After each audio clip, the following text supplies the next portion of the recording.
اعوذ باللہ من الشیطان الرجیم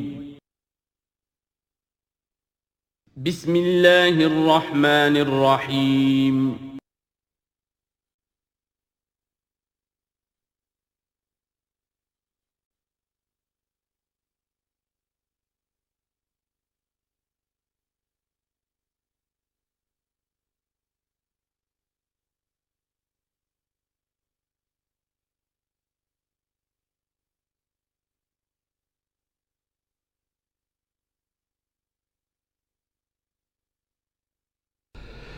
نحمده ونصلي على رسوله الكريم اما بعد فاعوذ بالله من الشيطان الرجيم بسم الله الرحمن الرحيم سبحان الذي أسرى بعبده ليلا من المسجد الحرام إلى المسجد الأقصى الذي باركنا حوله لنريه من آياتنا إنه هو السميع البصير وآتينا موسى الكتاب وجعلناه هدى لبني إسرائيل ألا تتخذوا من دوني وكيلا ذرية من حملنا مع نوح إنه كان عبدا شكورا صدق اللہ العظیم۔ اس سے پہلے کہ ہم سورہ بنی اسرائیل کا ترجمہ شروع کریں، سورہ نحل کے آخری حصے میں ایک بڑی عظیم آیت آئی تھی کہ جس کے حوالے سے کسی قدر وضاحت ہونی چاہیے، لیکن چونکہ اس وقت میں چاہتا تھا کہ وقت کے اندر اس کا ترجمہ مکمل ہو جائے تو میں اس وقت رکا نہیں۔ یہ آیت نمبر 125 ہے سورہ مبارکہ کی، ادعو الی سبیل ربک بالحکمۃ والموعظۃ الحسنۃ وجادلھم باللتی ہی احسن۔ اصل میں اس میں دعوت اسلامی اور دعوت دین کے 3 مختلف لیولز کا تذکرہ ہے۔ عام طور پر اس کو ایک ہی چیز سمجھ کر لوگوں نے ترجمہ بھی کیا ہے، وضاحت بھی کی ہے، لیکن دقت نظر سے جائزہ لیا جائے تو چونکہ انسانوں میں مختلف قسم کے انسان ہیں تو دعوت و تبلیغ کے بھی اسی اعتبار سے مختلف گوشے کہہ لیجئے، مختلف لیولز کہہ لیجئے۔ مثلا یہ کہ انسانوں میں ایک چھوٹی بڑی ہی مائنورٹی ہوتی ہے جن کو ہم انٹیلیجنسیا کہتے ہیں۔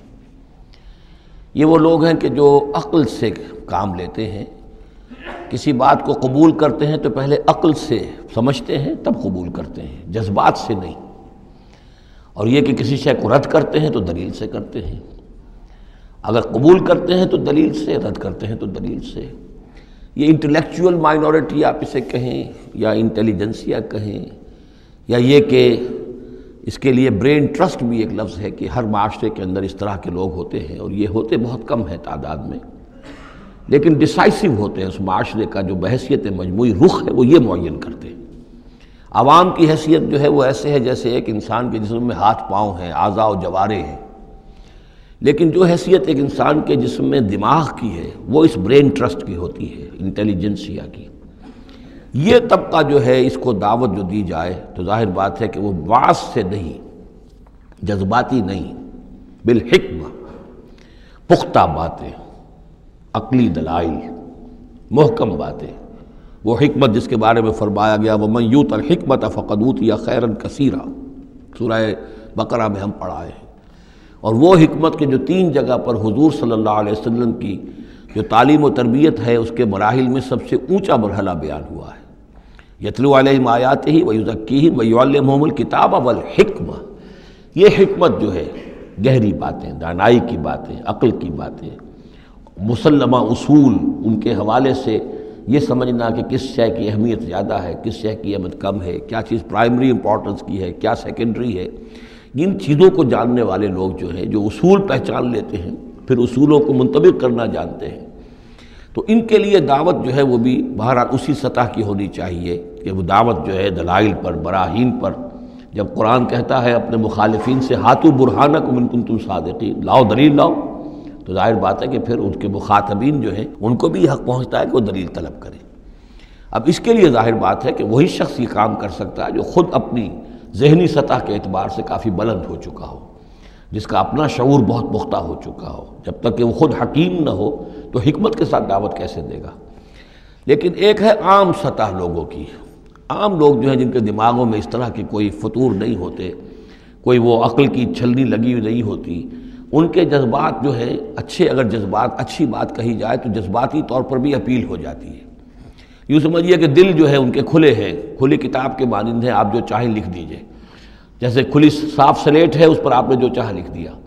ایسے لوگوں کے لیے یہ ہے کہ موعظۃ الحسنہ، ایک بات جو ہے اچھی بات ہو، خلوص سے ساتھ کہی جائے، وہ شخص یہ محسوس کرے کہ جو بات یہ کہہ رہا ہے مجھ پر دھونس نہیں جمانا چاہتا، اپنے علم کا روب نہیں ڈالنا چاہتا، بلکہ یہ در حقیقت میری خیر خواہی کی وجہ سے، مجھ سے نفرت نہیں کرتا، میری تحقیر نہیں کر رہا ہے، جو یہ مجھ سے کہہ رہا ہے وہ خلوص سے کہہ رہا ہے۔ از دل خیزت بر دل ریزت، دل سے بات نکلے گی اور دل پہ جا اترے گی، یہ ہے موعظہ حسنہ۔ عوام الناس کے لیے دعوت جو ہے وہ اس لیول کے اوپر ہوتی ہے، وہ زیادہ عقلی اور منطقی اور بحثیں اور ان کے سامنے فلسفے کی جو ہے وہ کتابیں کھول کر آدمی بیٹھ جائے تو یہ گویا کہ ان پر ظلم ہے، یہ ان کے لیے تکلیف مالا یطاق ہے۔ تو سب سے اوپر کا لیول ہے ادعو الی سبیل ربک بالحکمہ، پھر ہے والموعظۃ الحسنہ عوام کے لیے۔ نمبر 3 وہ ہوتے ہیں کچھ لوگ معاشرے کے اندر کہ جو لوگوں کو گمراہ کرنے پر تلے ہوتے ہیں۔ مثلاً عیسائی مشنریز ہیں، انہیں تو خرچے ملتے ہیں، ان کے تنخواہیں ہیں، ان کے بجٹس ہیں، بڑی بڑی حکومتوں کی طرح کے بجٹ ان کے ہیں، ان کی ٹریننگ اس لیے ہو رہی ہے، انہیں خاص خاص ایشوز کے اوپر ٹرین کر کے بھیجا جاتا ہے مناظرہ کرنے کے لیے۔ قادیانیوں کا نظام ہے، بہائیوں کا نظام ہے، ان کے لیے یہ ہے کہ لوگوں کو ٹریننگ دے کر وہ مجادلے کے لیے، مناظرے کے لیے، بحث کے لیے، اس کے لیے ان کو تیار کیا گیا ہوتا ہے۔ یہ بات مان کر دینے والے نہیں ہوتے، آپ خلوص کے ساتھ ان سے بات کریں گے تو وہ در حقیقت وہ تو یوں سمجھیے کہ ادھار کھائے بیٹھے ہوتے ہیں اس پر کہ انہوں نے بات نہیں ماننی، بلکہ یہ کہ لوگوں کو گمراہ کرنا، ان کے ساتھ جدال کرنا پڑتا ہے، جو جھگڑنا بھی پڑتا ہے، بحث بھی کرنی پڑے گی۔ لیکن اس بحث میں بھی جو ہمارے ہاں مناظرے کا لفظ آیا ہے، قرآن مجید میں مناظرے کا لفظ نہیں آیا ہے، مجادلے کا لفظ آیا ہے۔ جادلہم، ہاں ان سے جھگڑو، انہیں جواب دینے پڑیں گے ایسے کہ جو انہیں خاموش کر دیں، اگر وہ خاموش نہیں ہوں گے تو عوام الناس کے اوپر ان کا اثر ہو جائے گا۔ لیکن اس مجادلے میں بھی تمہارا اپنا اخلاقی معیار برقرار رہنا چاہیے، نیچے نہ اترو، گالم گلوچ پر نہ آ جاؤ، بہت گھٹیا انداز اختیار نہ کر لو، بلکہ جیسے کہا گیا کہ ان کے معبودوں کو گالیاں نہ دینی شروع کر دو، بلکہ یہ کہ ان میں بھی ہمیں آداب، اس کے اندر بھی آداب کو ملحوظ رکھتے ہوئے۔ تو یہ 3 لیولز ہیں، ادعو الی سبیل ربک بالحکمۃ والموعظۃ الحسنۃ وجادلہم باللتی احسن۔ اب اس میں ہر ایک کے لیے پھر تیاری کرنی ہوگی۔ قادیانیوں سے مباحثے کرنے کے لیے ظاہر بات ہے عام آدمی نہیں کر سکتا جب تک کہ ان اسپیشل ایشوز کے اوپر اس کو صحیح جو ہے اس کو تعلیم نہ دے دی گئی ہو، اس کی پوری تربیت نہ ہو گئی ہو۔ اور اسی طریقے سے جو بہائیوں نے کوئی مسائل اٹھائے ہوئے ہیں، منکرین حدیث نے کوئی اٹھائے ہوئے ہیں، تو اس طرح کے لیے جو ہے یہ 3 لیولز ہیں، ان کو سمجھ لیجیے۔ اب آئیے ہم سورہ بنی اسرائیل کی طرف چل رہے ہیں۔ یہ قرآن مجید کے وسط میں 2 عظیم خزانے ہیں حکمت قرآنی کے، سورہ بنی اسرائیل اور سورۃ الکہف، اور یہ نہایت حسین و جمیل جوڑا ہے۔ اس میں جوڑے ہونے کی جو نسبتیں ہیں، نسبت زوجیت، کیا کیا مشابہتیں ہیں، کس کس اعتبار سے کمپلیمنٹری ہیں، وہ تو ظاہر بات ہے کہ میں شروع میں زیادہ وقت نہیں لے سکتا، یہ تو دوران جب ہم ترجمہ کریں گے، پڑھیں گے، بات واضح ہو جائے گی۔ لیکن 1-2 موٹی موٹی باتیں دیکھ لیجئے۔ اس سورت کا آغاز ہو رہا ہے سبحان الذی اسریٰ بعبدہ، اللہ کی تسبیح کے ساتھ۔ سورہ کہف شروع ہوگی الحمدللہ الذی انزل علی عبدہ الکتاب، الحمدللہ، اور حدیث نبوی میں آیا ہے التسبیح نصف المیزان والحمدللہ تملؤہ، نظام جو میزان معرفت خداوندی ہے وہ آدھی ہو جاتی ہے تسبیح سے، سبحان اللہ کہنے سے، اور پر ہو جاتی ہے الحمدللہ کہنے سے۔ یہ دونوں مل کر گویا کہ معرفت خداوندی کا جو بھی انسان کے پاس ہو سکتا ہے اثاثہ اور جو پونجی ہو سکتی ہے اس کی تکمیل ہو جاتی ہے۔ یہ ہم آگے چل کر المسبحات میں اس مضمون پر تفصیلی گفتگو کریں گے، لیکن یہاں نوٹ کر لیجئے تسبیح سے شروع ہو رہی ہے سورہ بنی اسرائیل اور تحمید سے، الحمدللہ الذی انزل علی عبدہ الکتاب۔ پھر یہ کہ یہاں ہے ذکر اللہ اپنے بندے کو لے گیا، وہاں ہے اللہ نے اپنے بندے پر کتاب اتاری، یہ گویا کہ ریسیپروکل معاملہ ہو رہا ہے۔ دونوں جگہ عبد کا لفظ آیا، رسول کا لفظ نہیں آیا۔ سبحان الذی اسریٰ بعبدہ، الحمدللہ الذی انزل علی عبدہ الکتاب۔ اس طرح آخر میں آپ دیکھیں گے 2 آیت قل سے شروع ہوتی ہے، قل الرحمن ایما تدعوا فلہ الاسماء الحسنی، اسی طریقے سے آخری آیت بھی ہے، اور پھر اسی طریقے سے سورہ کہف کی بھی آخری 2 آیتیں قل سے شروع ہوتی ہیں۔ 4 قل ہیں، 4 قل تو سورتوں کے ہیں، قل یا ایھا الکافرون اور قل هو اللہ احد اور قل اعوذ برب الفلق اور قل اعوذ برب الناس، 4 قل بہت مشہور ہیں، لیکن یہ 4 قل جو ہیں، 2 آیتیں قل والی یہ سورہ بنی اسرائیل کی آیتیں اور 2 آیتیں قل والی جو سورہ کہف نہایت عظیم آیات ہیں، اور ان دونوں میں بھی وہی ریسیپروکل نسبت ہوگی کی طرف کہ میں نے اشارہ کیا ہے۔ ایک اور خاص بات یہ ہے ان صورتوں میں کہ یہ اس طریقے سے انٹرلاکڈ ہے، جیسے ریل گاڑی کے 2 ڈبے ہوتے ہیں، ان کو جوڑا ہوا ہوتا ہے بیچ میں، انٹرلاکڈ ہوتے ہیں۔ یہ جو ہے وہ ختم ہوگی سورہ مبارکہ کبر ہو تکبیرا قل الحمد للہ الذی لم یتخذ ولدا، کہو کہ قل حمد، کل تعریف اللہ کے لیے ہے جس نے کسی کو اپنا بیٹا نہیں بنایا۔ یہ آخری آیت ہے، اور اس حکم پر گویا کہ تعمیل کرتے ہوئے اگلی صورت نازل ہو رہی ہے، الحمد للہ الذی انزل علی عبدہ الکتاب ولم یجعل لہ عوجا۔ اس طریقے سے یہ دونوں جوڑے جو ہیں باہم انٹرلاک بھی ہیں۔ یہ سورہ بنی اسرائیل جو ہے اس کا پہلا رکوع اس اعتبار سے بہت اہم ہے، بہت عظیم ہے کہ اس میں بنی اسرائیل کی تاریخ کے 4 ادوار کا تذکرہ ہے جو کہ حضور صلی اللہ علیہ وسلم کی بعثت تک گزر چکے تھے۔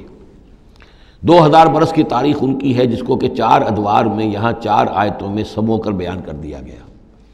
اس کا ہمارے لیے فائدہ کیا ہے کہ ایک حدیث نبوی میں آیا ہے لَيَأْتِيَنَّ عَلَىٰ أُمَّتِي مَا أَتَىٰ عَلَىٰ بَنِي إِسْرَائِيلَ حَزْوَ النَّعْلِ بِالنَّعْلِ، میری امت پر بھی وہ تمام حالات وارد ہو کر رہیں گے جو بنی اسرائیل پر وارد ہوئے، بالکل ایسے جیسے کہ ایک جوتی دوسری جوتی سے مشابہ ہوتی ہے۔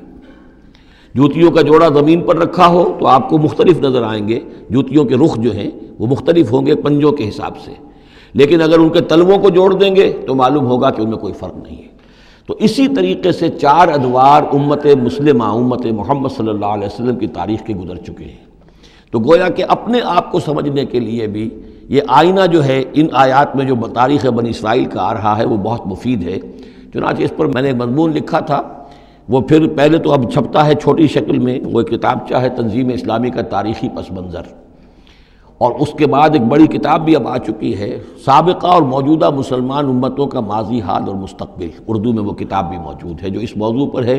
لیکن اس ضمن میں جو کچھ مجھ پر کھلا ہے وہ در حقیقت ان آیات کے حوالے سے اور اس حدیث کی کنجی سے، وہ حدیث جو ہے گویا کہ وہ ایک کنجی کی حیثیت رکھتی تھی جس سے کہ میں نے ان آیات میں جو خزانہ مضمر ہے علم کا اور معرفت کا اور معلومات کا، اس کو میں نے کھولا ہے اللہ کے فضل و کرم سے۔ اب جو ہے انگریزی میں بھی یہ کتابچہ جو ہے چھوٹا بھی موجود ہے، rise and fall of the Muslim امہ، اور دوسری طرف انگریزی میں اب دوسری کتاب کی بھی ترجمانی آ گئی ہے، لیسنز فرام ہسٹری، اور وہ سب کے سب جیسا کہ میں نے عرض کیا یہاں سے ماخوذ ہے۔ سبحان الذی اسریٰ بعبدہ لیلا من المسجد الحرام الی المسجد الاقصی، پاک ہے وہ ذات کہ جو لے گئی راتوں رات اپنے بندے کو صلی اللہ علیہ وسلم مسجد الحرام سے، یعنی مکہ مکرمہ خانہ کعبہ کے پاس سے، الی المسجد الاقصی، دور کی مسجد کی طرف، یعنی یروشلم، بیت مسجد اقصی جو کہ قبلہ رہا ہے بنی اسرائیل کا، الذی بارکنا حولہ، جس کے ماحول کو ہم نے بابرکت بنایا ہے۔ یہ بابرکت اس اعتبار سے بھی ہے کہ بہت ہی یعنی دنیاوی اعتبار سے بھی بہت زرخیز علاقہ ہے، بہت اچھی آب و ہوا ہے، اور اس اعتبار سے بھی کہ یہاں سینکڑوں نبی آئے ہیں، وہ حضرت ابراہیم کا مدفن بھی وہیں ہے، حضرت ابراہیم کا مسکن وہ رہا ہے، بہت سے انبیاء وہاں رہے ہیں، اور یہ جو مرکز رہا ہے یروشلم کا، ہیکل سلیمانی، یہ نہ معلوم کتنے نیک لوگ جو ہیں یہاں رہے ہیں اور یہاں پر عبادتیں ہوتی رہی ہیں، تو وہ پورا ماحول جو ہے روحانی اعتبار سے بھی مادی اعتبار سے بھی بڑا بابرکت ہے۔ یہ اشارہ ہو رہا ہے معراج کے سفر کی طرف، جس کے 2 حصے ہیں، ایک حصہ زمینی اور حصہ پھر آسمان کی طرف۔ زمینی حصہ یہ ہے کہ مسجد حرام سے اور مسجد اقصی یروشلم تک حضور کو لے جایا گیا، اور اس کے بعد پھر وہاں سے جو ہے اسینٹ، جو اوپر اٹھنا جو ہے آسمانوں کی طرف کا سفر جو ہے وہ شروع ہوا ہے۔ قرآن مجید میں یہاں صرف اس پہلے حصے کا ذکر کیا ہے، اور اس کا خاص سبب کیا ہے؟ اس کا سبب یہ ہے کہ اب گویا کہ اعلان ہو رہا ہے کہ محمد الرسول اللہ صلی اللہ علیہ وسلم کو اللہ تعالیٰ ان دونوں دین کے جو توحید کے عظیم مراکز تھے ان کا متولی بنا رہا ہے، محمد کو اور ان کی امت کو صلی اللہ علیہ وسلم وعلی اصحابہ الصلاۃ والسلام۔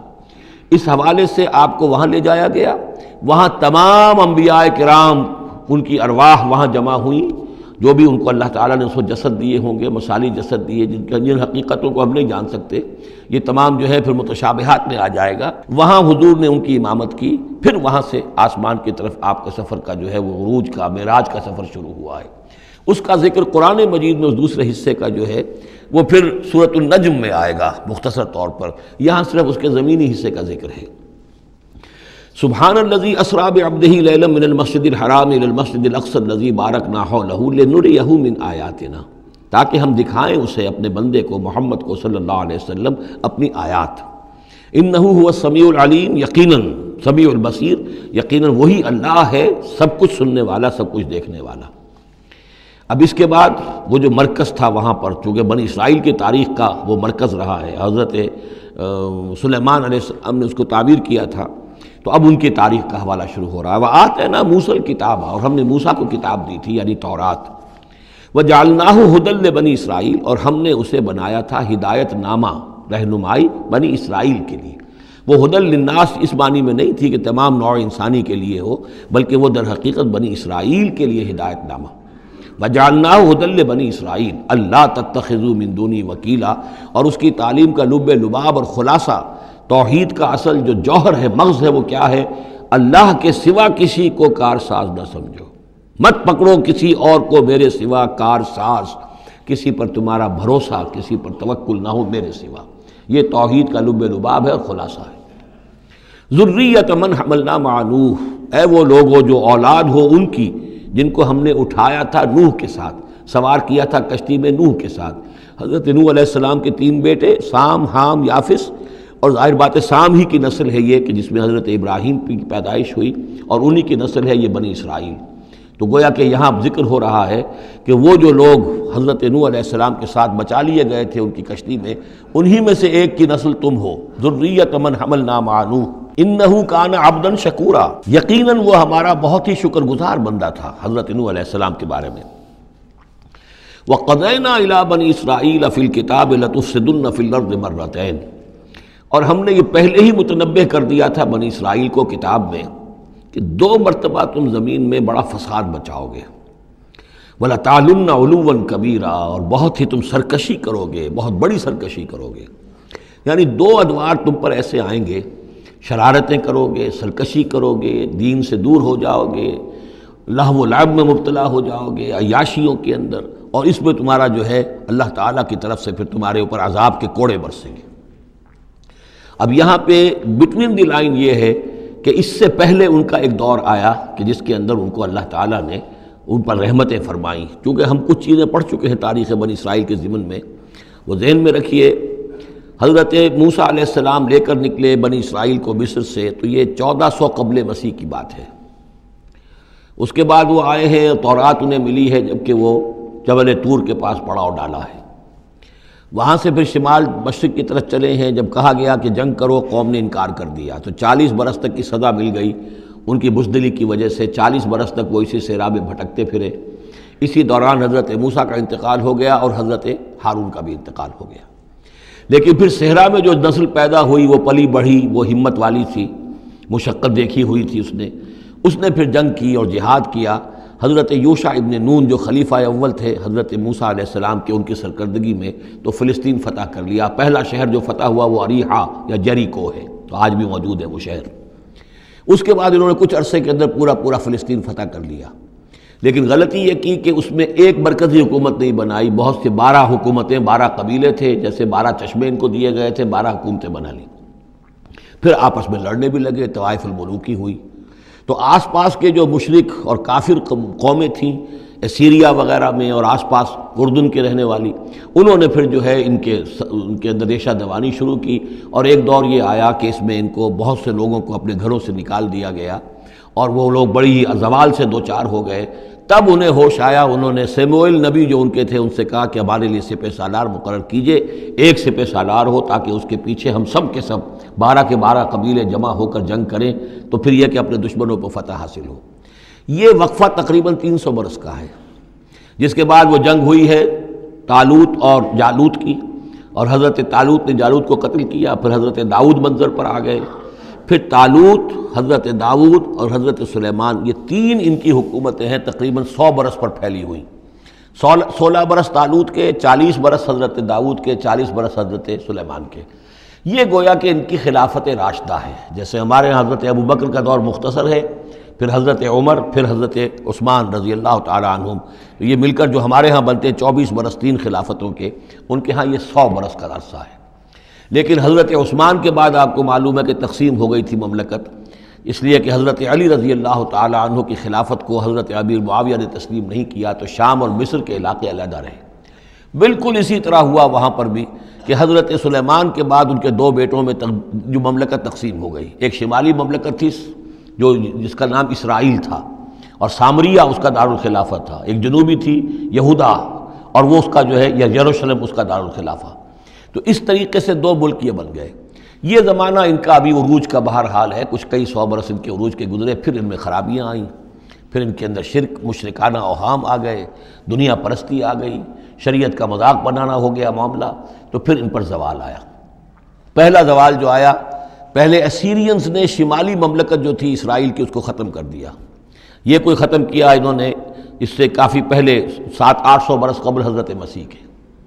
اس کے بعد جو اصل آیا ہے نبوکڈنضر، جو نمرود تھا عراق کا، اس کا حملہ ہوا 587 قبل مسیح میں۔ انہوں نے یروشلم کو برباد کیا، 6 لاکھ کو قتل کیا، 6 لاکھ کو قیدی بنا کے لے گیا، اور یہ کہ یروشلم میں 2 اینٹیں سلامت نہیں رہنے دیں، اور ہیکل سلیمانی کو مسمار کر دیا۔ یہ ان کا بدترین دور آیا۔ تقریباً 125 برس یہ کیپٹیوٹی میں رہے بیبیلونیا میں، 6 لاکھ کو ہانک کر لے گیا وہاں پر، بدترین دور۔ تو پہلا عروج، اس کا جو کلائمیکس تھا وہ طالوت اور داؤد اور سلیمان کا دور حکومت، اور پہلا زوال جس کا یوں سمجھیے کہ سب سے نیچے کی پوزیشن یہ ہے جو کیپٹیوٹی کا دور ہے ان کا۔ اس کے بعد حضرت عزیر علیہ السلام ان میں آئے، اللہ نے بھیجا، انہوں نے دعوت اصلاح توبہ کی منادی کی، پھر یہ لوگ کچھ ٹھیک ہوئے۔ ادھر یہ کہ ایران نے حملہ کیا تھا عراق پر، اور ان کو آزاد کر دیا تھا کہ جاؤ تم، کہ خورس نے، ذوالقرنین نے، کہ تم جاؤ اور جا کر اپنا شہر دوبارہ آباد کر لو۔ تو یہ پھر آ گئے، حضرت عزیر کے ساتھ ہو کر آئے ہیں۔ تو یہ تقریباً 458 قبل مسیح میں پھر یہ دوبارہ آئے ہیں۔ تو یہ سمجھیے کہ 125 برس تک یہ جو شہر ہے اجڑا پڑا رہا ہے۔ اسی دوران میں حضرت عزیر کو اللہ تعالیٰ نے 100 برس کے لیے سلائے بھی رکھا ہے، وہ موت ان پر طاری کر دی تھی، جو سورہ بقرہ میں ہم پڑھ کر آئے ہیں۔ یہ سارے واقعات کو آپ یوں سمجھ لیجئے کہ یہ علیحدہ علیحدہ ٹکڑے جو ہم نے پڑھے ان کو جوڑ لیجئے۔ بہرحال پھر ان کے اندر یہ کہ ایک نیکی کی تحریک چلی، پھر ان کے اندر لوگوں نے توبہ کی، پھر اللہ نے انہیں دوبارہ ایک عروج عطا کیا، مکابی سلطنت قائم ہوئی، اور وہ جہاں تک دنیاوی حدود ہیں، زمینی حدود، وہ حضرت سلیمان کی مملکت سے بھی بڑی تھی۔ یہ ان کا دوسرا دور عروج ہے۔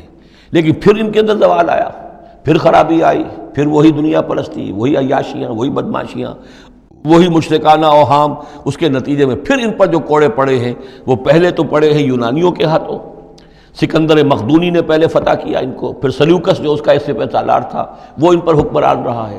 اس کے بعد یہ ہے کہ پھر رومنز آ گئے، رومنز نے ان کو فتح کر لیا، ان کی حکومتیں چلتی رہیں۔ یہ دوسرا دور ہے۔ اس دور میں پھر یہ ہے کہ رومنی کے ہاتھوں سن 70 عیسوی میں دوبارہ یروشلم تباہ و برباد ہوا، 1,33,000 یہودی ایک دن میں قتل کیے۔ پھر دوبارہ وہ ٹیمپل یا ہیکل سلیمانی جو دوبارہ تعمیر کر لیا تھا حضرت عزیر کے بعد، پھر وہ مسمار کر دیا گیا، اور وہ آج تک مسمار پڑا ہوا ہے۔ اور گویا کہ حضور صلی اللہ علیہ وسلم کی بعثت کے وقت 500 برس ہو چکے تھے اس کو مسمار ہوئے ہوئے۔ سن 70 عیسوی میں وہ مسمار ہوا، اور 571 میں حضور کی پیدائش ہے، یعنی آپ کی پیدائش بھی پورے 500 برس بعد ہوئی ہے، جبکہ یہ رومیوں کے ہاتھوں ہیکل سلیمانی تباہ و برباد کر دیا گیا تھا۔ یروشلم میں پھر کوئی متنفس نہیں رہا، لیکن یہ کہ بعد میں جو ہے اس کے اندر ان کو یہاں سے نکال باہر کیا گیا، ان کا ڈائسپورا شروع ہو گیا۔ وہ ڈائسپورا اس صدی کے شروع میں ختم ہوا ہے، وہ پھر میں بعد میں بات کروں گا۔ یہ ساری داستان بڑی اہم ہے، اس لیے کہ یہ سابقہ امت مسلمہ ہے۔ یہ وہ امت مسلمہ ہے جس کے ہاں 1400 برس تک نبوت رہی، جس کے ہاں 3 کتابیں نازل ہوئی ہیں، جن کے بارے میں قرآن میں 2 جگہ ہے کہ یا بنی اسرائیل اذکروا نعمتی التی انعمت علیکم وانی فضلتکم علی العالمین، میں نے تمام جہان والوں پر تمہیں فضیلت دی ہے۔ تو اسی طریقے سے پھر ان کو معزول جب کرنے کے بعد ہم سامنے آئے ہیں تو حضور نے بتایا وہی کچھ تم پر بھی ہوگا اور وہی کچھ ہم پر بھی ہوا ہے۔ ہمارا بھی پہلا عروج عربوں کی زیر قیادت تھا، پھر زوال آیا۔ پہلے پٹائی ہوئی کروسیڈرز کے ہاتھوں، پھر جو پٹائی ہوئی ہے، بڑی پٹائی جو ہوئی ہے وہ ہوئی ہے پھر ہلاکو اور چنگیز کے ذریعے سے، فتنہ تاتار۔ اس کے بعد پھر جو ہے وہ قیادت بدل گئی، عربوں کی قیادت کے بجائے ترکوں کی قیادت آ گئی۔ وہ وہی لوگ جنہوں نے لاکھوں کروڑوں مسلمان قتل کیے پھر وہ ایمان لے آئے، اسلام لے آئے، انہی کے ذریعے کی مختلف حکومتیں بنی، ترکان تیموری اور ترکان صفوی اور ترکان سلجوقی اور ترکان عثمانی۔ لیکن اس کے بعد پھر ان پر بھی زوال آیا، وہ ہم نے دیکھ لیا اس صدی میں گریٹ اوٹومان امپائر جو ہے اس صدی کے شروع میں ختم ہو گئی، اور ہم پر بھی جو دوسرا جو دور آیا عذاب کا وہ یورپ کی قوموں کے ذریعے سے آیا۔ کہیں انگریز آ گئے، کہیں فرانسیسی آ گئے، کہیں اطالوی آ گئے، کہیں اسپینیئرز آ گئے، کہیں ڈچ آ گئے۔ تو جیسے کہ یہودیوں پر بھی دوسرا عذاب جو آیا تھا وہ گریکس اور رومنز کے ہاتھوں، اسی طریقے سے مسلمانوں پر بھی دوسرا زوال کا دور جو آیا ہے وہ یورپین کولونیل پاورز کے ہاتھوں آیا۔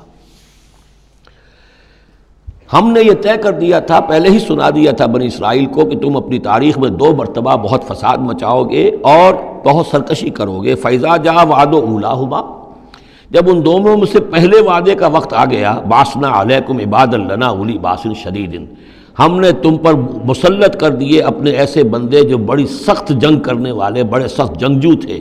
فَجَاسُوا خِلَالَ الدِّيَارِ، تو وہ تمہاری آبادیوں میں، ملکوں میں گھس گئے۔ وَكَانَ وَعْدًا مَفْعُولًا، اور وہ وعدہ جو اللہ کا تھا وہ پورا ہو کر رہا۔ یعنی جب تم شرارت کرو گے، جب تم دین سے برگشتہ ہو جاؤ گے، جب تم اللہ کی کتاب کو اور اللہ کے قانون کو جو ہے وہ مذاق اور ہنسی بنا لو گے، تو پھر تم پر ہمارے عذاب کے کوڑے پڑیں گے۔ یہ میں بتا چکا ہوں، پہلے یہ کوڑے آئے اسیرینز کے ہاتھوں جنہوں نے ختم کر دیا اسرائیلی مملکت کو، پھر یہ آئے نیبوکڈنیزر کے ہاتھوں، بیبیلونینز کے ہاتھوں، جس نے کہ یروشلم کو بھی برباد کیا، 6 لاکھ کو قتل کیا، 6 لاکھ کو ساتھ لے گیا اور ہیکل سلیمانی مسمار کر دیا۔ ثم رددنا لکم الکرۃ علیہم، پھر ہم نے تمہاری باری لوٹائی ان پر۔ پھر اللہ تعالیٰ نے ان کو پھر ایک مرتبہ پھر وہ دی، سہارا دیا، چاہے وہ سہارا ایرانیوں کی وجہ سے ہوا کہ خورس یا سائرس ذوالقرنین، اس نے اب عراق پر حملہ کیا اور پھر یہاں پہ ان کو اجازت دے دی کہ تم چلے جاؤ اور جا کر اپنا شہر دوبارہ آباد کر لو، تو یہ واپس آئے۔ ثم رددنا لکم الکرۃ علیہم، پھر ہم نے تمہاری باری لوٹائی دی ان پر، وامددناکم، اور تمہاری مدد کی، بے اموال کے ذریعے سے بھی، وبنینا، اور اولاد بیٹوں کے ذریعے سے بھی، وجعلناکم اکثر نفیرا، اور پھر ہم نے تمہیں بنا دیا ایک کثیر تعداد والی قوم، تم پھلے پھولے پھر ایک بڑی پراسپرس قوم بن گئے۔ ان احسنتم احسنتم لانفسکم، تم نے اگر کوئی بھلائی کمائی تو اپنے نفس کے لیے بھلائی کمائی، اپنے لیے کمائی، اپنے فائدے کے لیے۔ وَإِنْ أَسَأْتُمْ فَلَهَا، اور اگر کوئی برا کام کیا تو وہ بھی اپنے لیے کیا، اس کا وبال تم پر دنیا میں بھی آیا اور آخرت میں بھی اس کا عذاب آئے گا۔ فَإِذَا جَاءَ وَعْدُ الْآخِرَةِ، جب وہ دوسری مرتبہ کی وہ سرکشی اور تمرد اور شیطنت تمہاری اور تمہارا جو ہے دین سے برگشتگی کا دور آیا، تو دوسرے وعدے کا وقت آیا، لِيَسُوءُ وُجُوهَكُمْ، یہاں وہ الفاظ محذوف سمجھیے، بَعَثْنَا عَلَيْكُمْ عِبَادًا لَنَا أُولِي بَأْسٍ شَدِيدٍ، وہ گویا کہ الفاظ یہاں ریپیٹ نہیں کیے گئے۔ دوبارہ پھر ہم نے تمہارے اوپر ایسے زوردار لوگوں کو مسلط کیا، لِيَسُوءُ وُجُوهَكُمْ، تاکہ وہ تمہارے چہروں کو بگاڑ دیں، تمہارے حلیے بگاڑ دیں۔ وَلِيَدْخُلُوا الْمَسْجِدَ كَمَا دَخَلُوهُ أَوَّلَ مَرَّةٍ، اور وہ داخل ہوں مسجد میں، یعنی مسجد اقصیٰ میں، ہیکل سلیمانی میں، جیسے کہ وہ داخل ہوئے تھے پہلی مرتبہ۔ جیسے بے حرمتی کی تھی بیبیلونینز نے بیت المقدس کی اور ہیکل سلیمانی کی، ایسی ہی بے حرمتی پھر کی ہے ٹائٹس رومی نے سن 70 عیسوی میں اس ہیکل کی بھی، اور ہیکل کو مسمار کر دیا۔ لِيَدْخُلُوا الْمَسْجِدَ كَمَا دَخَلُوهُ أَوَّلَ مَرَّةٍ وَلِيُتَبِّرُوا مَا عَلَوْا تَتْبِيرًا، اور یہ کہ تباہ و برباد کر دیں ہر اس شے کو جس کے اوپر بھی ان کو اختیار اور قبضہ حاصل ہو جائے۔ عَسَىٰ رَبُّكُمْ أَن يَرْحَمَكُمْ، یہ دور گزر چکے 2000 برس، یعنی ان کا سیکنڈ جو سمجھیے کہ زوال کی انتہا تھی وہ چلی آ رہی تھی 500 برس سے محمد الرسول اللہ صلی اللہ علیہ وسلم کی بعثت کے وقت تک۔ ایک عروج، ایک زوال، پھر عروج، پھر زوال، اور زوال کو 500 برس ہو گئے تھے جب کہ حضور کی بعثت ہوئی اور یہ قرآن نازل ہوا۔ ان حالات میں کہا جا رہا ہے عسیٰ ربکم ان یرحمکم، تمہارا رب اب بھی تم پر رحم فرمانے کو تیار ہے، ممکن ہے کہ تمہارا رب تم پر رحم کرے۔ وَإِنْ عُدْتُمْ، اگر تم نے وہی روش اختیار کی، وہی کفر کیا، وہی حق کو ماننے سے انکار کیا اور اعراض کیا، عدنا، پھر ہم وہی کچھ کریں گے جو ہم نے پہلے کیا تھا۔ وَجَعَلْنَا جَهَنَّمَ لِلْكَافِرِينَ حَصِيرًا، اور ہم نے کافروں کے لیے جہنم کو تو باڑا بنا رکھا ہے، جیل تو بنا رکھی ہے ہم نے جو ان سب کا احاطہ کر لے گی۔ جس طرح کہ جانوروں کے باڑے میں بند کر دیا جاتا ہے، اسی طریقے سے قید خانہ ہم نے تیار کر رکھا۔ آخرت کا قید خانہ تو ہے ہی، اس دنیا میں بھی تم پر عذاب کے کوڑے برسیں گے۔ ان ھذا القرآن یہدی للتی ہی اقوم، دیکھو اب یہ قرآن جو ہم نازل کر رہے ہیں اپنے بندے محمد پر صلی اللہ علیہ وسلم، یہ گویا کہ اب شاہ درا ہے، اللہ کی رحمت میں داخل ہونا ہے تو اس سے داخل ہونا ہوگا، اس کو مانو تو تمہارے لیے اللہ کی رحمتوں کے دروازے پھر کھل جائیں گے، جو بھی اللہ نے وعدے کیے ہیں اپنے اس آخری نبی اور ان کی امت کے لیے، تم بھی اس میں شامل ہو جاؤ گے، انہی کی برکتوں سے تم بھی حصہ پاؤ گے۔ ان ھذا القرآن یہدی للتی ہے اقوم، یقیناً یہ قرآن ہے جو اب راستہ دکھا رہا ہے اور رہنمائی کر رہا ہے اس راہ کی طرف جو سب سے سیدھی ہے، اقوم۔ وَيُبَشِّرُ الْمُؤْمِنِينَ، اور بشارت دیتا اہل ایمان کو، الَّذِينَ يَعْمَلُونَ الصَّالِحَاتِ، جو نیک عمل بھی کریں، أَنَّ لَهُمْ أَجْرًا كَبِيرًا، کہ ان کے لیے بہت بڑا اجر ہے، وَأَنَّ الَّذِينَ لَا يُؤْمِنُونَ بِالْآخِرَةِ۔ اب دیکھیے جہاں بھی وہ بات آتی ہے عمل کی خرابی کی تو ایمان بالآخرہ کا تذکرہ، اور وہ لوگ کہ جو ایمان نہیں رکھتے آخرت پر، آتدنا لہم عذابا علیما، ان کے لیے تو ہم نے فراہم کیا ہوا ہے دردناک عذاب۔ یہ پہلا رکوع 10 آیات کا بہت ہی اہم ہے تاریخی اعتبار سے، اور اس کو سمجھنا چاہیے۔ یہ خد و خال یہ ہماری ہی گویا کہ امت مسلمہ ایک ہم ہیں، الحمدللہ امت محمد میں شامل ہیں، لیکن یہ بھی ایک امت مسلمہ تھی، یہ سابقہ امت مسلمہ ہے، اور ابھی یہ ختم نہیں ہوئی ہے، موجود ہے۔ اگر ڈپوزڈ ہے، معزول کر دی گئی ہے، وہ دوسری بات ہے، اور تقریباً 2000 برس سے یہ بڑے سختیوں کے اندر تھی، لیکن اب تقریباً 100 برس سے یہ ابھر کر آ گئی ہے، اور یوں سمجھیے کہ اب 2 پتنگیں اوپر چڑھ رہی ہیں۔ ایک سابقہ امت مسلمہ کی 1917 سے چڑھنی شروع ہوئی، بالفور ڈکلریشن، 1948 میں اسرائیل بن گیا، 1967 میں اسرائیل کی جو توسیع ہو گئی، 1991 میں آپ کو معلوم ہے کہ جو اس کا اربوں میں ایک ہی دشمن ہو سکتا تھا جس سے اسے خطرہ تھا، عراق، اس کا برکس نکال دیا گیا۔ اب وہ اس پورے علاقے کے اندر تو ایک اتنی بڑی طاقت ہے کہ کسی عرب ملک کے اندر یہ جرت نہیں ہے کہ وہ اسرائیل کا مقابلہ کر سکے۔ لیکن یہ کہ امت مسلمہ میں بھی رینائسنس شروع ہوا ہے، یہ بھی اپنے انتہائی زوال کو پہنچ چکی تھی اس صدی کے آغاز میں۔ پہلی جنگ عظیم کے بعد جب سلطنت عثمانیہ ختم ہوئی، خلافت ختم ہو گئی 1924 میں، تو اس کے بعد سے یہاں بھی ایک رینائسنس شروع ہو چکا ہے۔ یہاں بھی پھر آزادی کی تحریکیں چلیں، پھر جو ریوائیول کی تحریکیں، احیائی تحریکیں، جماعت اسلامی کی تحریک، اخوان کی تحریک، مخزومی پارٹی، اسی طریقے سے جو ایران میں تھے فدائی، یہ تحریکیں چل رہی ہیں۔ تو اس کو بھی جاننا بہت ضروری ہے کہ یہ جو صدی ہماری گزری ہے، اب ختم ہو رہی ہے، اس صدی کے دوران ہمارا ایک زوال کا عمل بھی چل رہا تھا، اور ایک یہ کہ ایک نئی ایک ترقی کی طرف بھی ہم آگے بڑھے ہیں رفتہ رفتہ۔ یہ دونوں پروسیس سائیڈ بائی سائیڈ، مرج البحرین یلتقیان بینہما برزخ لا یبغیان، یہ دونوں عمل چل رہے ہیں۔ ان تمام چیزوں کا صحیح اندازہ ہونا چاہیے، ذہن میں خاکہ ہونا چاہیے، تاکہ کوئی شخص دین کی خدمت کر رہا ہو تو اسے معلوم ہو زمان و مکان کے اعتبار سے میں کہاں ہوں، کس جگہ کھڑا ہوں، ماضی کیا ہے، سامنے کیا ہے، داہنے بائیں کیا حالات ہیں۔ تو یہ ساری چیزیں جو ہیں ان کو سمجھنا بہت ضروری ہے۔ چنانچہ وہ جو میں نے چند کتابوں کا تذکرہ کیا ان کو غور سے پڑھیے، 2 مختصر ہیں، 2 ذرا اس سے بڑی ہیں۔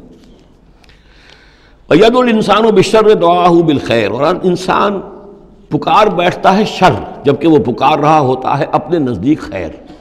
یعنی جب انسان دعا کرتا ہے اللہ یوں کر دے، اسے یہ معلوم نہیں کہ یہ اس کے لیے شر ہے، مانگ رہا ہے۔ جیسا کہ ہم پڑھ چکے ہیں سورہ بقرہ میں، عَسَىٰ أَن تَكْرَهُوا شَيْئًا وَهُوَ خَيْرٌ لَكُمْ، اے اللہ یہ چیز مجھ سے دور کر دے، جو چیز تم ناپسند کرتے ہو حقیقت میں اس میں تمہارا خیر ہے۔ وَعَسَىٰ أَن تُحِبُّوا شَيْئًا وَهُوَ شَرٌّ لَكُمْ، اور ہو سکتا ہے تم کسی شے کو پسند کرو اور اس میں تمہارے لیے شر ہے۔ اللہ یعلم وانتم لا تعلمون، اللہ جانتا ہے تم نہیں جانتے۔ اصل بات کیا کہ اللہ کے حوالے کیا جائے، تفویض الامر، اے اللہ تیرے حوالے، سپردم بے تو مایا خیشرا تو دانی حساب کم و بیشرا، تیرے علم میں جو چیز میرے لیے خیر ہے وہ فیصلہ فرما دے، چاہے مجھے اچھی لگے یا بری لگے، لیکن تیرے علم میں۔ اللہم انی استخیرک بعلمک واستقدرک بقدرتک واسألک من فضلک العظیم، میں تو تیری قدرت سے قدرت چاہتا ہوں، تیرے علم سے خیر چاہتا ہوں، مجھے کیا پتہ کس شے میں خیر ہے کس میں شر ہے، تو جانتا ہے۔ لیکن انسان کیا ہے، وہ تو اپنی عقل کو آگے رکھتا ہے، اے اللہ یوں کر دے، ایسا ہو جانا چاہیے، حالانکہ اس کو نہیں معلوم کہ بے وقوف جو شے مانگ رہا ہے وہ اس کے لیے خیر نہیں ہے، شر ہے۔ وَيَدْعُو الْإِنسَانُ بِالشَّرِّ دُعَاءَهُ بِالْخَيْرِ، اور انسان مانگ بیٹھتا ہے اپنے لیے شر جبکہ وہ مانگ رہا ہوتا ہے اپنے تئیں، اپنے خیال میں، اپنے ذوق میں خیر۔ وَكَانَ الْإِنسَانُ عَجُولًا، اور انسان بہت جلد باز ہے، اس جلد بازی کی وجہ سے، شارٹ سائٹڈنس کی وجہ سے وہ شر کو خیر، خیر کو شر سمجھ بیٹھتا ہے۔ وَجَعَلْنَا اللَّيْلَ وَالنَّهَارَ آیَتَيْنِ، اور ہم نے رات اور دن کو 2 نشانیاں بنا دیا ہے۔ فَمَحَوْنَا آیَةَ اللَّيْلِ، تو ہم نے رات والی نشانی کو تو تاریک بنا دیا، اسے مٹا دیا، محو کر دیا. وجعلنا آیۃ النہار مبصرۃ، اور دن والی نشانی کو ہم نے سجھانے والی بنا دیا، روشن کر دیا. لتبتغوا فضلا من ربکم، تاکہ اس روشنی کے اندر تم اپنے رب کا فضل تلاش کرو، تمہاری جو معاشی جد و جہد ہے اس کے لیے بھاگ دوڑ کر سکو. ولتعلموا عدد السنین والحساب، اور دن اور یہ رات کا جو فرق ہے اور تفاوت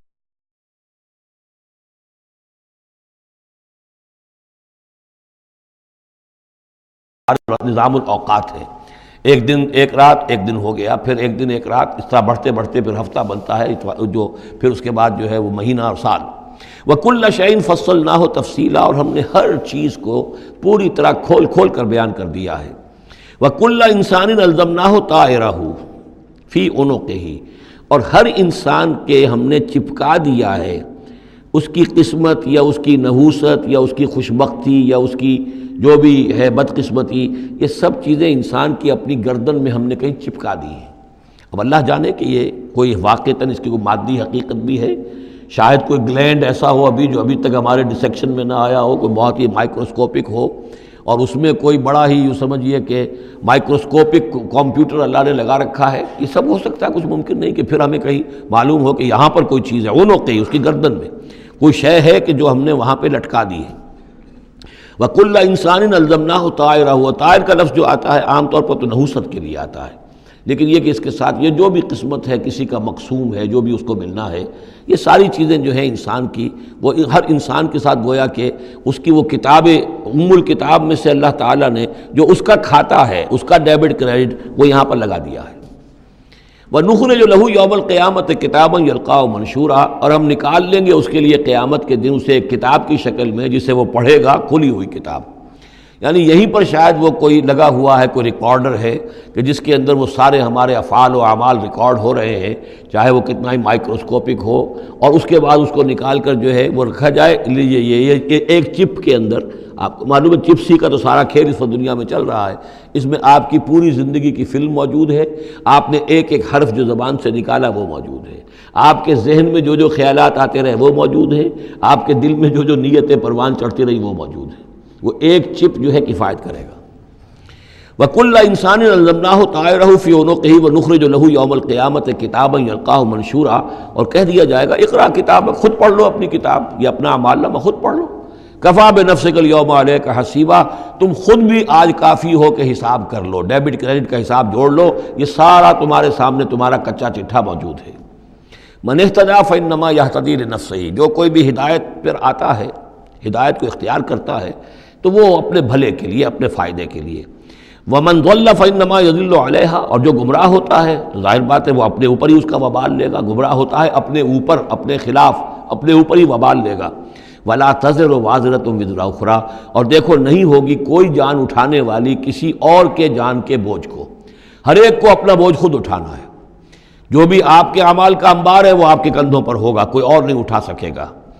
وَمَا كُنَّا مُعَذِّبِينَ حَتَّىٰ نَبْعَثَ رَسُولًا وَمَنْ ضَلَّ وَلَا تَزِرُ وَازِرَةٌ وِزْرَ أُخْرَىٰ وَمَا كُنَّا مُعَذِّبِينَ حَتَّىٰ نَبْعَثَ رَسُولًا. یہ میں نے پہلے بھی حوالہ دیا تھا. آج یہ اللہ کی سنت رہی ہے کہ کسی قوم کے اوپر عذاب ہلاکت، عذاب استیصال، چھوٹے عذاب تو آتے رہتے تھے، لیکن یہ کہ بڑا عذاب جس سے کہ قوم کو نسیہ منسیہ کر دیا جائے، جیسے قوم نوح اور قوم ہود اور قوم صالح پر آئے وغیرہ، ان کے بارے میں اللہ کا قانون یہ ہے کہ جب تک رسول کو نہ بھیج دیا جائے، رسول حق کا حق ہونا واضح نہ کر دے، کوئی اشتباہ نہ رہے، حق مبرہن ہو جائے، اتمام حجت ہو جائے.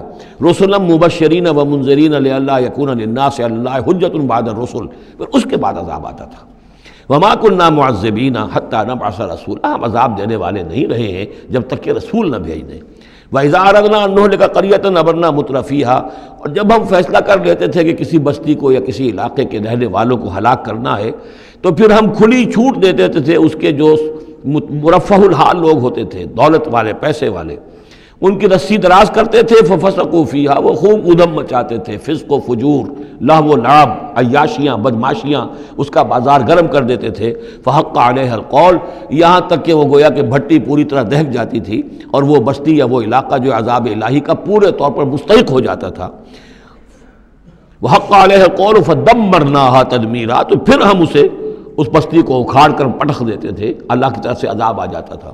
یعنی یہ بتایا جا رہا ہے کہ عذاب آنے میں سب سے بڑا حصہ جو ہوتا ہے کسی قوم کے سرمایہ داروں کا ہوتا ہے، ان کی رنگ رلیاں، ان کے جو بھی ان کے عیش اور ان کی عیاشیاں اور ان کی بدماشیاں جو ہیں، در حقیقت وہ عوام اگر روک نہیں رہے تو وہ بھی مجرم ہو گئے۔ ہاں جو روکنے والے ہیں، نہیں منکر کرنے والے، ان کو اللہ تعالیٰ بچا لیتا ہے، ورنہ یہ کہ جن لوگوں نے ان کو روکا نہیں، گویا کہ وہ انہی کے حکم میں ہیں۔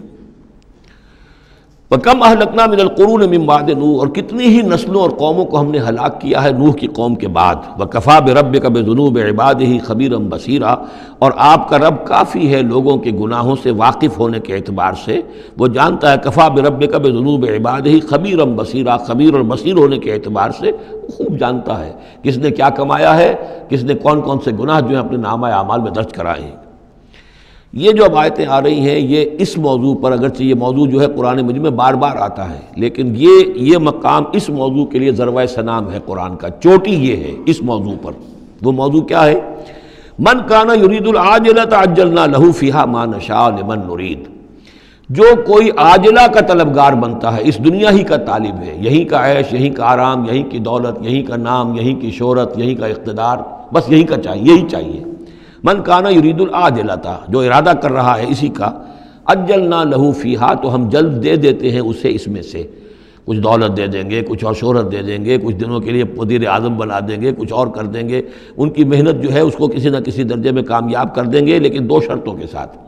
ما نشاء لمن نرید، جتنا ہم چاہیں گے اور جس کے لیے چاہیں گے۔ یہ ضروری نہیں کہ ہر شخص جو دنیا کا طالب ہے دنیا اسے مل ہی جائے۔ بہت سے ایسے لوگ ہوتے ہیں وہ ساری عمر اپنے آپ کو ہلکان بھی کر دیتے ہیں، دنیا پھر بھی ہاتھ نہیں آتی، ایسا بھی ہوتا ہے۔ یہ اللہ کا فیصلہ ہوتا ہے، جتنا ہم چاہتے ہیں، جس کو چاہتے ہیں، دنیا میں اس کی محنت کا نتیجہ دے دیتے ہیں۔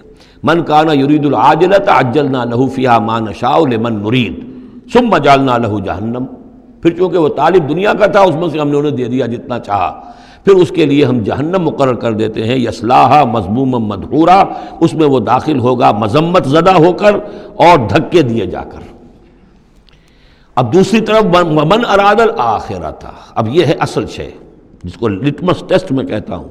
ہر شخص اپنے غریبان میں جا کے میں طالب آخرت ہوں یا طالب دنیا ہوں۔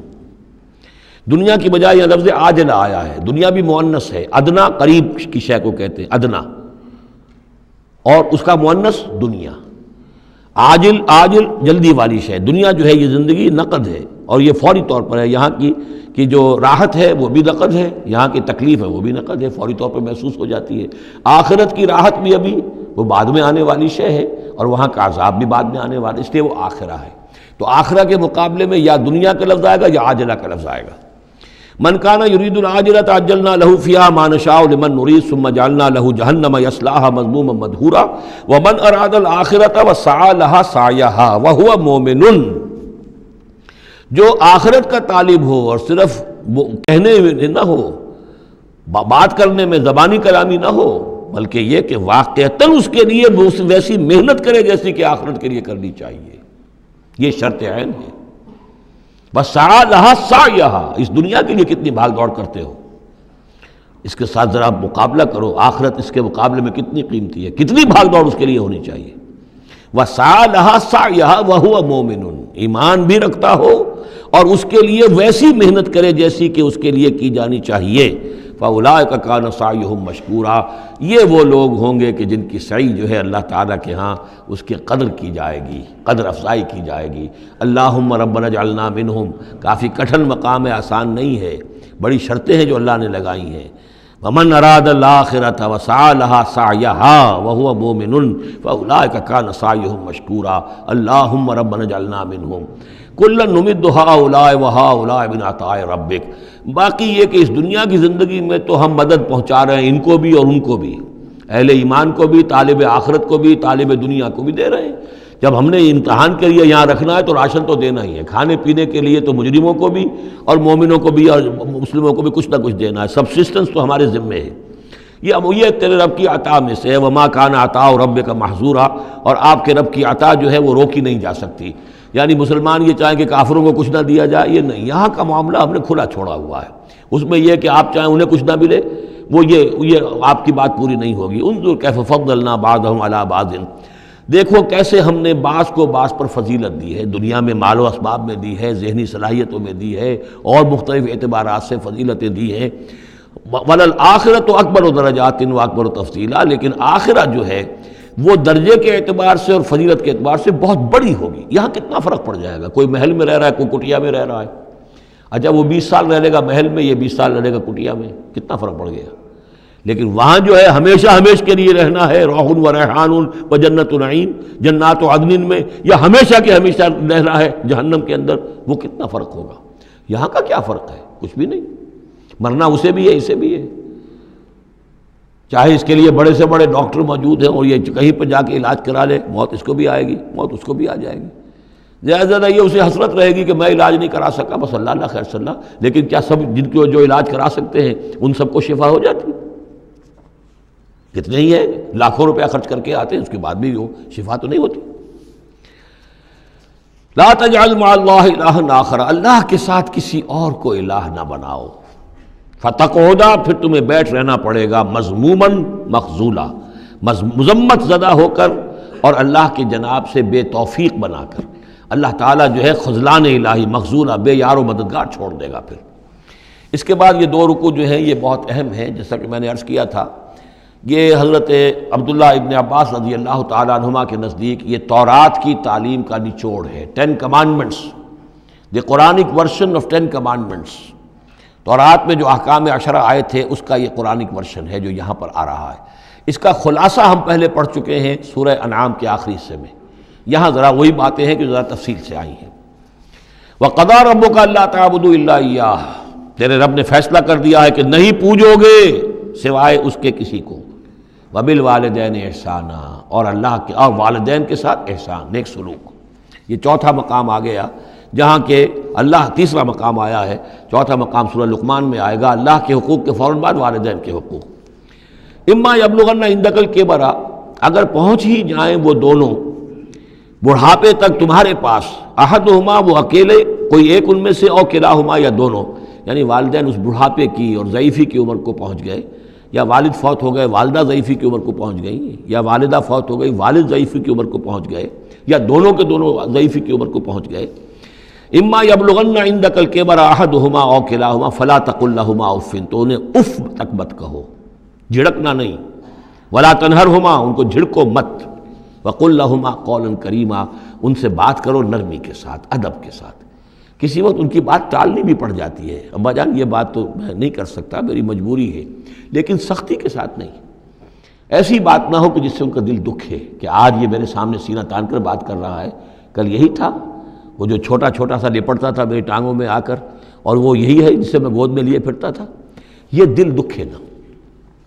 وَاخْفِضْ لَهُمَا جَنَاحَ الذُّلِّ مِنَ الرَّحْمَةِ، یہ آ گیا جو میں نے کہا تھا، والدین کے لیے بھی اپنے بازوؤں کو، کندھوں کو عاجزی کے ساتھ ان کے سامنے جھکا کر رکھو، سینہ تان کر بات نہ ہو ان سے، بات جب بھی ہو معلوم ہو کہ جھکے ہوئے ہیں، ان کا ادب کر رہے ہیں۔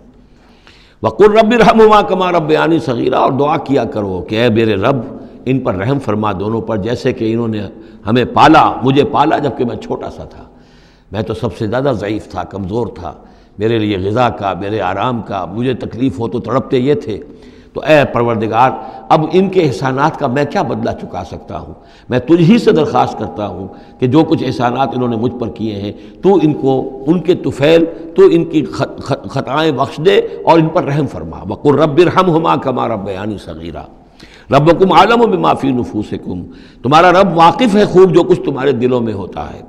ان تکونوا صالحین فإنہ کان للأوابین غفورا، اگر تم واقعی نیک ہوگے تو یقیناً اللہ تعالیٰ تم میں سے جو واقعی اللہ کی طرف رجوع کرنے والے ان کے لیے غفور ہے۔ اس میں اشارہ ہے کسی وقت بوڑھے والدین، جیسے کہ ہم پڑھ آئے کہ لا یعلم من بعد علم شیئا، وہ کبھی بچوں کی سی آتیں نوت کر آتی ہیں، پھر کبھی وہ ایسی باتیں کہتے ہیں کہ جو نہیں کی جا سکتی، کہیں روکنا بھی پڑتا ہے، ٹوکنا بھی پڑتا ہے، لیکن یہ کہ اگر مجبوراً کہیں ایسی بات کرو اور کرو ادب کے ساتھ، سختی نہ ہو، تو پھر یہ کہ اللہ تعالیٰ جانتا ہے تمہاری نیت کو، کہ تم اگر اپنے والدین کی یہ بات نہیں مان پا رہے ہو، تمہاری مجبوری ہے، وہ تم جانتے ہو، اللہ تعالیٰ کے علم میں ہے، تو اللہ غفور اور رحیم ہے۔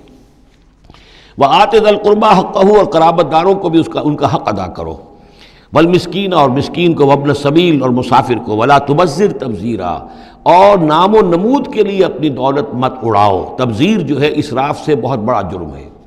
اسراف یہ ہے کہ ضرورت میں ضرورت سے زائد خرچ کیا جائے۔ کھانا آپ کی ضرورت ہے، وہ کھانا ایک سالن روٹی سے بھی آپ کی غذا پوری ہو سکتی ہے، لیکن 4 کھانے، یہ اسراف ہے۔ کپڑا آپ کی ضرورت ہے لیکن وارڈروبس کی وارڈروب بھری ہوئی ہیں کپڑوں سے، یہ اسراف ہے۔ جتنے آپ کے لیے لازم ہے ضروری ہے وہ رکھیے۔ اور تبذیر یہ ہے کہ بلا ضرورت خرچ کرنا، صرف نام و نمود کے لیے، اپنی دولت کی نمائش کے لیے، شادیوں پر خرچ ہو رہا اور کس قدر ہو رہا ہے، دھوم دھڑکا ہے، کوئی اس کی ضرورت نہیں ہے۔ یہ ہے تبذیر۔ ولا تبذر تبذیرا، اپنی دولت کو نام و نمود کے لیے مت اڑاؤ۔ ان المبذرین کانوا اخوان الشیاطین، یقیناً یہ مبذرین جو ہیں، یہ فضول خرچی کرنے والے، بیکار دولت اڑانے والے اپنی دولت کی نمائش کے لیے، یہ شیطانوں کے بھائی ہیں۔ یہ کیوں ہے؟ یہ بات جب میری سمجھ میں آئی تھی تو بہت قرآن مجید کے ایک اعجاز کا ایک پہلو مجھ پر منکشف ہوا تھا کہ وہ جو آیت ہم پڑھ چکے سورہ مائدہ میں، شیطان کیا چاہتا ہے؟ انما یرید الشیطان ان یوقع بینکم العداوۃ والبغضاء فی الخمر والمیسر، شیطان یہ چاہتا ہے کہ تمہارے مابین دشمنی پیدا کرے، بغض پیدا کر دے شراب اور جوئے کے ذریعے سے۔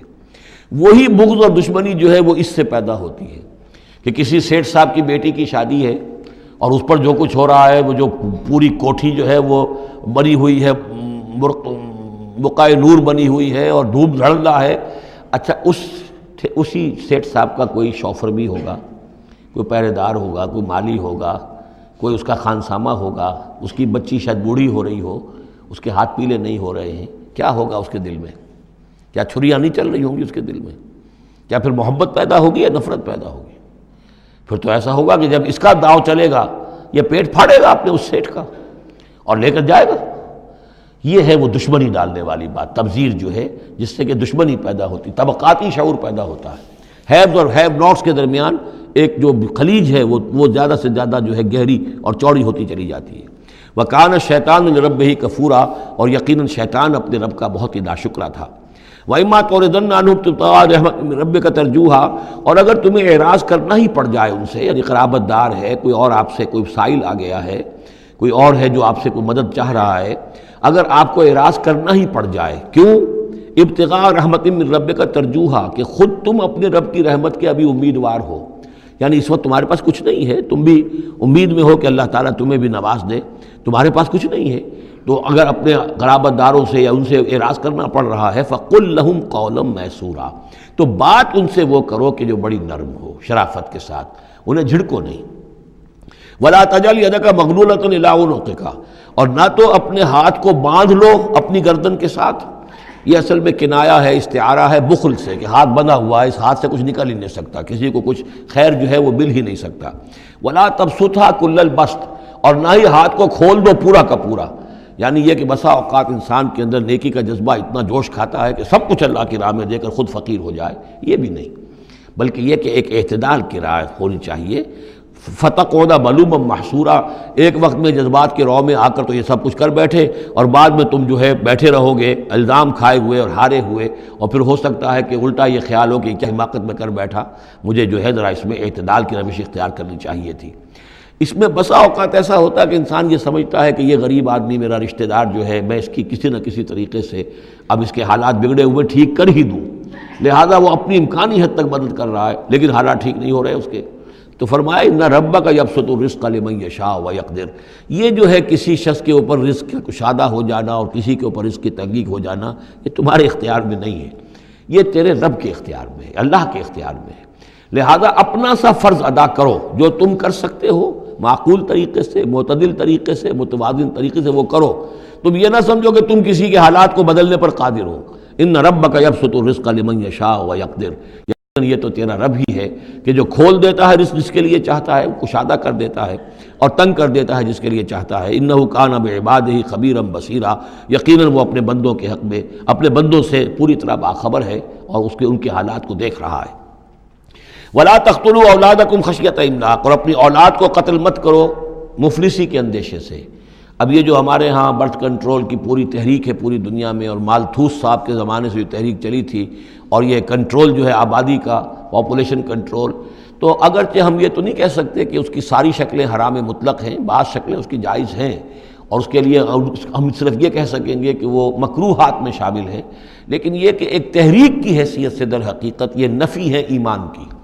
اللہ پر توکل نہیں ہے، اللہ کے رازق ہونے پر بھروسہ نہیں ہے، اپنے حساب کتاب کو جوڑ رہے ہو، تمہیں کیا پتہ اللہ کے خزانے کون کون سے ہیں؟ ابھی کچھ عرصے پہلے ہمیں پتہ ہی نہیں تھا کہ سمندر کے اندر سے کیا کچھ غذا نکل آئے گی اور کتنی عمدہ غذا ہوگی۔ یہ گوشت جو آپ کو سمندر سے ملتا ہے یہ کس قدر عمدہ ہے صحت کے لیے۔ باقی جو گوشت ہم کھاتے ہیں اوپر سے ریڈ میٹ، اس کے اندر کیا کیا ہیزرڈز ہیں اور کیا کیا خرابیاں ہماری صحت کے لیے، اور یہ جو ہے جو ہمیں ملتا ہے سمندر سے یہ کس قدر عمدہ ہے، لحمن طریہ جو ہم پڑھ چکے ہیں، تو معلوم نہیں تھا۔ اسی اعتبار سے جان لیجئے کہ تم اپنی اولاد کو قتل نہ کرو، اگرچہ جو بھی یعنی یوں سمجھیے کہ کنٹراسیپٹیو میتھڈ جو ہیں اس کے اوپر قتل کا اطلاق تو نہیں ہوگا، البتہ یہ کہ اگر باقاعدہ ایبارشن ہوتی ہے تو وہ تو یقیناً قتل ہی کے زد میں آئے گی۔ وَلَا تَقْتُلُوا أَوْلَادَكُمْ خَشْيَةَ إِمْلَاقٍ نَحْنُ نَرْزُقُهُمْ وَإِيَّاكُمْ، ہم ہی ان کو بھی رزق پہنچائیں گے اور تمہیں بھی ہم دیتے ہیں۔ تم سمجھتے ہو کہ تمہیں رزق خود اپنے ذریعے سے مل رہا ہے، یہ رزق ہم نے ہے جو تمہیں دیا ہے۔ إِنَّ قَتْلَهُمْ كَانَ خِطًا كَبِيرًا، یقیناً ان کو قتل کرنا جو ہے بہت بڑی خطا ہے۔ وَلَا تَقْرَبُوا الزِّنَا، اور زنا کے قریب تک مت جاؤ۔ اب یہاں پر یہ نہیں کہا کہ زنا مت کرو، زنا سے تو بہت فاصلے پر رہو، keep at a safe distance. وَلَا تَقْرَبُوا الزِّنَا، اس کے قریب تک نہ جاؤ، إِنَّهُ كَانَ فَاحِشَةً وَسَاءَ سَبِيلًا، یقیناً یہ بہت بے حیائی کا کام ہے اور بہت ہی برا راستہ ہے۔ وَلَا تَقْتُلُوا النَّفْسَ الَّتِي حَرَّمَ اللَّهُ إِلَّا بِالْحَقِّ، اور مت قتل کرو اس جان کو، انسانی جان کو جسے اللہ نے محترم ٹھہرایا ہے مگر حق کے ساتھ۔ حق کیا ہے؟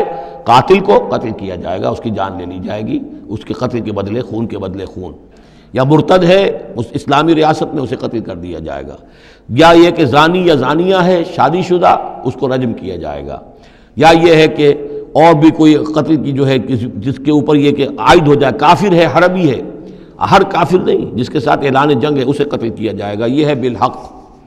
ومن قتل مظلوما، اور جسے قتل کر دیا گیا مظلوم طور پر بغیر یعنی کسی حق کے ظلم سے، فقط جعلنا لولیہ سلطانا، تو اس کے ولی کو ہم نے ایک اختیار دیا ہے، اس کے اختیار ہے اب جو مقتول ہے اسلامی قانون میں اس کے ورثاء کو اختیار حاصل ہے، چاہے تو وہ قاتل کی جان لے لیں، اصرار کریں اس پر کہ ہم خون کا بدلہ خون، جان کا بدلہ جان لیں گے، چاہے اسے معاف کر دیں، اور چاہے تو خون بہا لے کر اور جو رقم لے کر جو ہے اس کو معاف کر دیں۔ یہ تین شکلیں ہیں، لیکن اختیار ان کے پاس ہے، حکومت کے پاس نہیں ہے، کوئی جج یہ فیصلہ نہیں کر سکتا، کوئی صدر مملکت جو ہے اس کا مختار نہیں ہے، جو ہمارے دستور میں ان کو اختیار دے رکھا ہے وہ اسلام کے صریح منافی ہے۔ یہ تو در حقیقت اختیار ہے صرف مقتول کے ورثاء کا۔ فلا یسرف فی القتل، تو وہ بھی قتل میں حد سے تجاوز نہ کرے، یہ نہ کرے کہ ایک آدمی قتل کیا اس کے قبیلے والوں نے ہم ان کے 10 قتل کریں گے، نہیں، یہ نہیں، بلکہ یہ کہ ایک قاتل جو ہے در حقیقت قتل کے بدلے اسی قاتل کی جان لی جائے گی۔ انہو کانا منصورا، اس کی مدد کی جائے گی، یعنی جو بھی مقتول کے ورثاء ہیں ان کی مدد کی جائے گی۔ ریاست کا کام یہ ہے کہ وہ قاتل کو تلاش کرے، قاتل کو پکڑے، مقدمہ چلائے، اس پر ثبوت فراہم کرنا، یہ سارا ریاست کا کام ہے، لیکن مقدمے میں مدعی ریاست نہیں ہے۔ ہمارے ہاں غلطی یہ کہ اسٹیٹ ورسس وہ قانون جو مقدمہ بنتا ہے اس میں مدعی حکومت ہوتی ہے، یہ نہیں ہے، ریاست نہیں ہے، بلکہ مدعی جو ہے وہ مقتول کے ورثاء ہیں اسلام میں قتل کے مقدمات میں۔ وَلَا تَقْرَبُوا مَالَ الْيَتِيمِ إِلَّا بِالَّتِي أَحْسَنُ، یہ آیت ہم پہلے بھی پڑھ چکے ہیں، اور یتیم کے مال کے قریب تک بھی مت آؤ مگر بہترین طریقے سے، اس کی حفاظت کرو اور اس کو سنبھال کر رکھو، اس کو ضائع نہ کرو، اسے کھانے اور ہڑپ کرنے کی کوشش نہ کرو، حتیٰ یبلغ اشدہ، یہاں تک کہ وہ اپنی پوری قوت کو پہنچ جائے، پوری جوانی کو پہنچ جائے، سمجھ کو پہنچ جائے، بالغ ہو جائے۔ وَأَوْفُوا بِالْعَهْدِ، اور عہد کو پورا کرو، ان العہد کان مسئولا، یقیناً عہد جو ہے معاہدہ جب بھی ہو جائے اس کے بارے میں مسئولیت ہے، اللہ کے ہاں جواب دہی کرنی پڑے گی، باس پرس ہوگی۔ وَأَوْفُوا الْكَيْلَ إِذَا كِلْتُمْ، اور جب بھی تم ماپو تو پورا ماپو، پیمانہ پورا بھرو۔ وَزِنُوا بِالْقِسْطَاسِ الْمُسْتَقِيمِ، جب تولو تو پوری سیدھی ترازو کے ساتھ تولو۔ ذَلِكَ خَيْرٌ وَأَحْسَنُ تَأْوِيلًا، یقیناً یہی بہتر ہے، اور انجام کے اعتبار سے بھی دیانتداری کے ساتھ پورا ناپ کر پورا تول کر اگر تم دے رہے ہو معاملہ، تو پھر جو بقیت اللہ ہے، پھر جو بھی اللہ کی طرف سے تمہیں نفع ہو جائے گا اس میں بہت برکت ہوگی، اس میں بہت خیر ہوگا۔ احسن تاویلا ولا تخف ما ليس لك به علم ان السمع والبصر والفؤاد كل اولئك كان عنه مسؤولا۔ اس آیہ مبارکہ کے بارے میں انشاءاللہ کچھ تفصیل سے مجھے گفتگو کرنی ہے۔